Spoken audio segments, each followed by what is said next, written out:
Today வீடியோவில் நம்ம என்ன பார்க்க போகிறோம்னா இன்டர்மீடியட் ஷார்ட் அண்ட் இங்கிலீஷ் இன்டர்மீடியட்டோட எலாபரேஷனில் உங்களுக்கு ஆக்சிடெண்ட் அப்படின்னு ஒரு டாபிக் இருக்குது. ஓகேங்களா? Letter writing, annual general meeting, advertisement, tender notice. அதே போல் உங்களுக்கு ஆக்சிடென்ட்னு ஒன்று இருக்கும், ஐ விட்னஸ் அப்படின்னு சொல்லுவாங்க. இது எப்படி எழுதணும்னா ஃபஸ்ட்டு இது என்ன கான்செப்ட்ன்றதை புரிஞ்சுக்கோங்க. ஒரு ஆக்சிடென்ட் நடக்குது, அந்த இடத்துல நம்ம இருக்கணும். ஓகேங்களா? அது எந்த இடம் வேணாலும் இருக்கலாம், அந்த இடத்துல நம்ம இருக்கிற மாதிரி நம்ம கற்பனை பண்ணிக்கணும். நீங்கள் உங்கள் வீட்டு மாடியிலேருந்து நின்று கூட இந்த ஆக்சிடெண்ட்டை பார்க்கலாம். இல்லைனா ஏதாவது ஒரு பஸ் ஸ்டாப்பில் நின்று போயிட்டுருக்கீங்க, சொந்தக்காரங்க ஊருக்கு போயிட்டுருக்கீங்க, அப்போ அந்த பஸ் ஸ்டாப்லேருந்து நின்றும் பார்க்கலாம். அப்படி இல்லையா, நார்மலாக ஒன்று நீங்கள் ஞாபகம் வச்சுக்கோங்க. ஆஃபீஸ் போகிறீங்க, மார்னிங்னா ஆஃபீஸ் போகிறீங்க, ஈவினிங்னா ஆஃபீஸ் விட்டு வரீங்க. ஆக்சிடெண்ட் எந்த டைமிங் நடக்குதுன்றதை பார்த்துக்கிட்டு அதுக்கேற்ற மாரி ஆஃபீஸ் போகிறீங்களா வரீங்களான்றதை நீங்கள் வச்சுக்கிட்டிங்கன்னா எல்லா இடத்துக்குமே உங்களுக்கு சூட் ஆகும். ஓகேங்களா? உங்களோட வீடு ஒரு ஏரியாவில் இருக்குது, அந்த வீட்லேருந்து நீங்கள் பஸ் ஸ்டாப்புக்கு போகிறீங்க. ஏன்னா எதுக்கு பஸ் ஸ்டாப்புக்கு போகிறீங்கன்னா நீங்கள் ஆஃபீஸ் போகிறதுக்காக பஸ் ஸ்டாப் போகிறீங்க. மார்னிங் 10:30 ஒரு இன்சிடென்ட் நடக்குது. ஓகேங்களா? அதை நீங்கள் பார்க்குறீங்க. இது happen to witness a tragic accident. இப்போ அங்கே என்ன கண்டென்ட் கொடுக்குறாங்களோ அதுதான் இந்த ப்ராக்கெட்டில் வரும். நான் இங்கே இந்த பேப்பரில் ப்ராக்கெட் போட்டிருப்பேன், அந்த ப்ராக்கெட்டில் அந்த கண்டென்ட் வந்துடும்.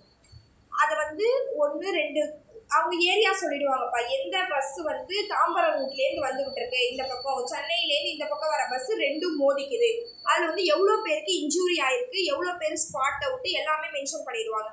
அதை நீங்கள் கரெக்டாக நோட் பண்ணி வச்சுக்கணும். அதுதான் உங்களுக்கு கீவேர்டு. அதுக்கு அடுத்தது நீங்கள் என்ன எழுதுனா, இந்த ஆக்சிடென்ட் இப்போ நடக்குது, அங்கே நடந்த உடனே ஃபஸ்ட்டு என்ன ஆகும், நிறைய கூட்டம் கூடுவாங்க. கூட்டம் கூடனா என்ன ஆகும், டிராஃபிக் நிறைய டிராஃபிக் ஜாம் ஆகும். அப்போ கண்டிப்பாக அந்த இடத்துல போலீஸ் வரணும், கண்டிப்பாக போலீஸ் வருவாங்க. அதுக்கப்புறம் அந்த கூட்டத்துலேருந்து ஒரு ஆள் ஆம்புலன்ஸ்க்கு எதுக்காவது கால் பண்ணுறாங்க. ஓகேங்களா? இப்போ இது எல்லாத்தையும் நீங்கள் அந்த இடம் ஸ்பாட்டில் இருந்தால் மட்டும்தான் அக்யூரேட்டாக பார்க்க முடியும். அப்போனா நீங்கள் உங்களை அந்த ஸ்பாட்டுக்குள்ளே எப்படியாவது இன்க்ளூட் பண்ணிக்கணும். ஓகேங்களா? அதுக்கப்புறம் போலீஸ் அதுக்கப்புறமேட்டா தான் டுக் சார்ஜ் ஆஃப் த சுச்சுவேஷன். ஓகேங்களா? சுச்சுவேஷனுக்கு அதுக்கப்புறம் தான் போலீஸ் அரெஸ்ட் பண்ணி, ஏன்னா குடிச்சிட்டு ஏதாவது ட்ரைவ் பண்ணியிருக்காங்க, அந்த மாதிரி ஓவர் ஸ்பீடில் ஓட்டியிருக்காங்க அப்படின்னா டிரைவரை அரெஸ்ட் பண்ணி அதுக்கப்புறமா கேஸ் ரிஜிஸ்டர் பண்ணும்.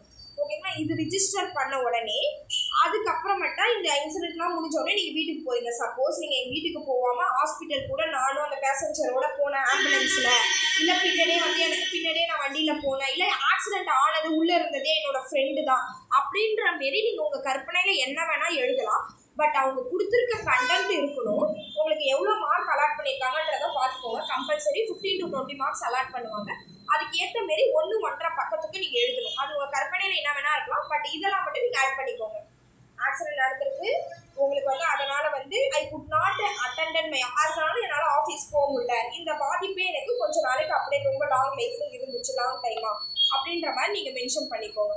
ஃபஸ்ட்டு ஆக்சிடென்ட் நீங்கள் எங்கே இருக்கீங்கன்றதை மென்ஷன் பண்ணிக்கணும். அதுக்கப்புறம் எதுக்கும் ஆக்சிடென்ட் நடக்குதுன்றது, அதுக்கப்புறம் அந்த இடத்துல ஸ்பாட்டில் என்னென்ன நடந்துச்சு அப்படின்றது, அதுக்கப்புறம் நீங்கள் அதுக்கப்புறம் அந்த இன்சிடென்ட்டுக்கு அப்புறம் போலீஸ் கேஸ் எடுக்கிறாங்க, ரிஜிஸ்டர் ஆகிடுது, நீங்கள் வீட்டுக்கு போயிடுறீங்க.